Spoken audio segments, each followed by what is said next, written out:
பத்ரு போர் பற்றி அல் குர்ஆன் மற்றும் ஹதீஸ் குறிப்பிடுபவை: 1. இஸ்லாமிய மார்க்கத்தில் நடந்த முதல் போர் பத்ரு போராகும். 2. பத்ரு போர் ஹிஜ்ரி 2ஆம் ஆண்டு ரமலான் மாதம் 17ஆம் நாளில் நடைபெற்றது. 3. இந்த மாதத்தில்தான் நமக்கு முதலில் ரமலான் நோன்பு கடமையாக்கப்பட்டது. 4. ஸ்வஹாபாக்கள் அனைவரும் நோன்பு வைத்த நிலையில் போரில் கலந்து கொண்டனர். 5.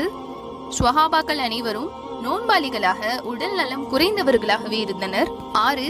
காஃபிர்கள் 1000 நபர்களும் முஸ்லிம்கள் 313 நபர்கள் மட்டுமே இருந்தனர். 7. முஸ்லிம்களிடம் 60 கேடயங்களும் 70 ஒட்டகங்களும் 1 குதிரையும், காஃபிர்களிடம் 100 குதிரைகளும் 600 கவச ஆடைகளும் இருந்தன.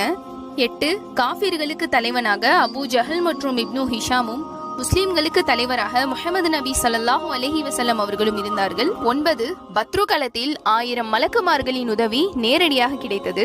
10.